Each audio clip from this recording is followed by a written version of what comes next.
Comment améliorer l'espace civique pour une meilleure expression de la citoyenneté au Gabon? C'est le thème de cette conférence débat qui a organisé le réseau des opérations des projets associatifs du Gabon en abrégé ROPAGA.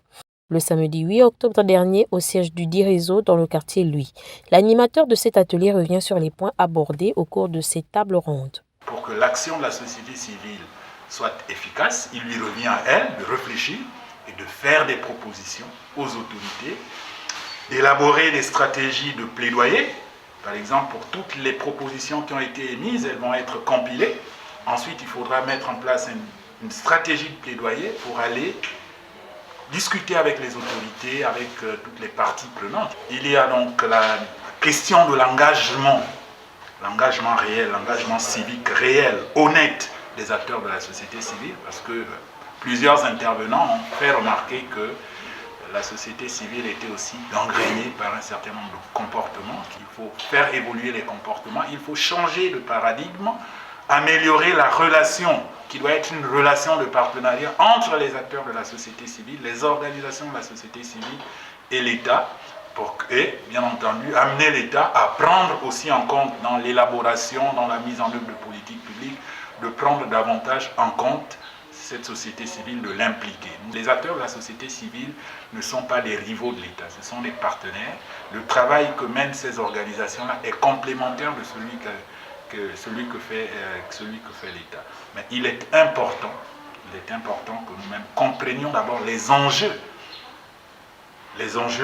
et que nous menions, nous approfondissions la réflexion pour voir comment nous pouvons améliorer nos processus, comment nous pouvons améliorer notre engagement, comment nous pouvons nous crédibiliser davantage, non seulement vis-à-vis de l'État, mais aussi des autres partenaires. J'ai cité les partenaires techniques et financiers, les bailleurs internationaux, les bailleurs nationaux.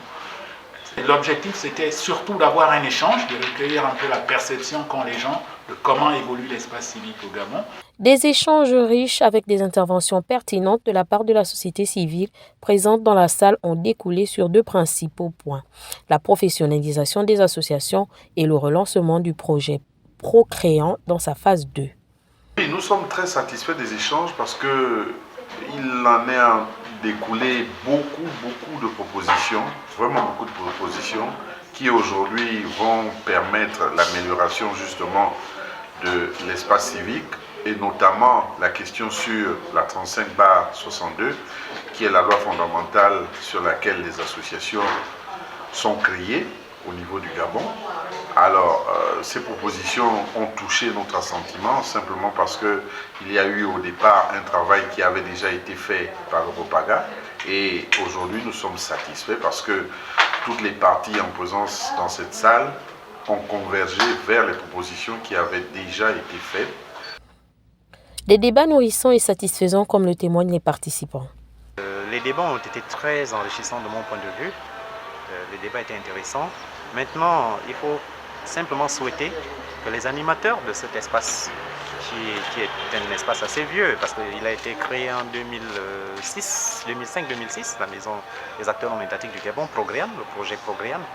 Il faut juste espérer que les animateurs, les responsables de cette maison aujourd'hui, se saisissent de tout ce qui a été dit là, pour repartir vers les autorités publiques et négocier, plaider pour qu'il y ait un redéploiement de cette action, une phase 2 de Progréan, afin que la société civile puisse disposer à nouveau d'un espace de formation qui rende ces acteurs-là suffisamment compétitifs, complémentaires à l'État et utiles à la nation gabonaise. Parce que, je réitère, il n'y a pas de société civile sans État. Et il n'y a pas d'État sans société civile. Et dans le cadre de cette table ronde, nous avons beaucoup discuté sur les suggestions que la société civile pouvait apporter à l'État pour améliorer cet espace civique, puisque finalement, l'espace civique lui-même a une incidence sur les activités que la société civile peut mener. Et la société civile aussi a la possibilité d'améliorer l'espace civique. Ce que j'ai retenu essentiellement, c'est que la plupart des acteurs de la société civile gabonaise ont un besoin en renforcement des capacités, notamment pour améliorer leur leadership, pour arriver à atteindre les objectifs qu'ils se fixent. Et il y a aussi également la nécessité de se professionnaliser pour pouvoir avoir accès au financement, donc, notamment concernant la possibilité de mener leurs activités sur le terrain. et la rédaction également des rapports d'activité, comment obtenir un financement sur tel ou tel projet, sur tel ou tel programme, et comment devenir cet acteur qui accompagne l'État dans ses missions régaliennes ou non. Parce que la société civile aujourd'hui, c'est vrai qu'on l'aperçoit au Gabon comme étant quelqu'un qui se place en face de l'État comme un adversaire, alors qu'en fait ce sont deux personnes qui veulent le bien-être des populations. Place maintenant au bureau de suivre toutes les propositions qui ont été soumises et d'appeler toutes les associations afin de convenir ensemble à une nouvelle société civile gabonaise.